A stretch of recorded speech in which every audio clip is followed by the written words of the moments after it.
a lot of people think that it's impossible for trans people to be religious, for example, and yet here I am. I transitioned and I converted as an Orthodox Jew, and I was converted by 3 Orthodox rabbis. People never would have thought, I never would have thought that that would ever be possible. So I just like to remind people who are not part of the LGBT community that just because they've never seen it before doesn't mean that it isn't also God's work, that it isn't also God's plan.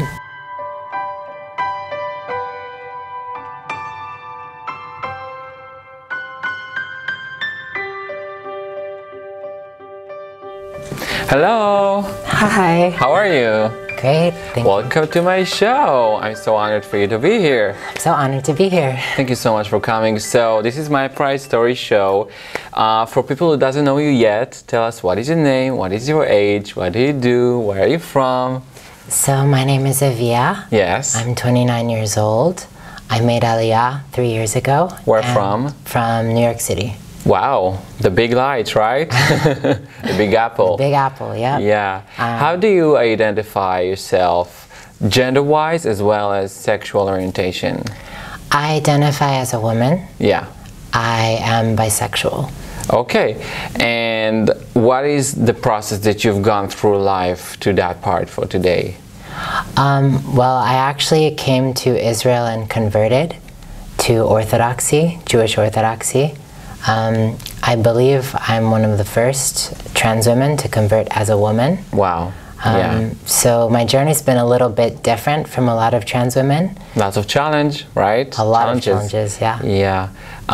When was the first time that you were actually realizing, something might be different about me, different from the norms of society, you know, maybe different from what my parents expected for me to be? I think the first time that I felt really different was when I was around 9 years old. I would try on my mom's clothing. Really? Yeah, and in secret. And I used to listen to Yiddish music and dress up as like a housewife in the shtetl. Wow. And I would just dance around on Fridays. Who was the first person that you told about yourself, that you share your feelings with, that you decided you want to expose your identity? The first person I came out to as gay, actually, as a gay boy, was my professor Al Vernacchio in high school. At what age? I was 15. Wow. And what did you exactly told him? I told him I was gay because I had a crush on my high school principal. Oh, wow. And then I came out to him as trans like a year later. How did it go for you? I mean, how did he respond? He was extremely welcoming. I actually went to a very open-minded liberal school. They're known as Friends schools. They're Quaker schools. It's a group of people in the United States who are very open and have a very progressive education system. Wow. So it went really easily, thank God. I mean, yeah, thank God. I mean, it could be definitely go to the all wrong directions, right? There's so many groups of people around the world that doesn't even know how to start to accept us, right, as human beings. So you have... lucky. Yeah, yeah. You know, there's two favorite questions of mine in my show, and we've talked about it before. So what will be your message for our community, for our LGBTQ community? What is that our people need to know or to learn more about you, or in general? I would say the most important thing to remember is to not label yourself. I find that oftentimes LGBT people tend to label themselves and tend to stay inside one particular box. Yeah. I find that I'm most successful and most happy when I can transcend different boxes. Like, I'm trans, but I also identify a lot as a femme. I also relate a lot to femme gay guys.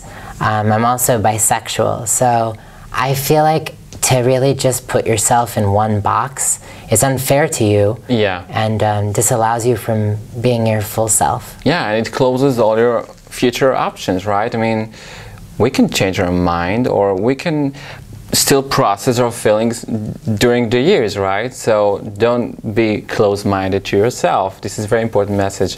And you know, some of our viewers are not from the LGBTQ community. They tuned in to learn more about us, to learn about our community. What do you think the general public needs to know? I would say that, just as it says in Genesis 18, verse 14, when God says to Sarah, is anything too wondrous for God? Is anything too wondrous for me? It's very important because a lot of people think that it's impossible for trans people to be religious, for example, and yet here I am. I transitioned and I converted as an Orthodox Jew, and I was converted by 3 Orthodox rabbis. People never would have thought, I never would have thought that that would ever be possible. So I just like to remind people who are not part of the LGBT community that just because they've never seen it before doesn't mean that it isn't also God's work, that it isn't also God's plan. Listen, you've touched me. I mean, I'm really honored for you to come here, and I can spend many hours with you, just sit and talk. But you know, in a social world we need to finish and wrap it up. And we actually encourage our viewers to leave a comment below. And I'm sure Aviya will be happy to answer you, right? Of course, my pleasure. So, yeah, we are here to educate and to learn more about us, about Aviya, about me. So we are here. You can share our episode, you can like it, you can comment. And I'm extremely grateful for you to come all the way here. Thank you so much. Till the next time, have a good Shabbat. Shabbos. Thank you. Thank you.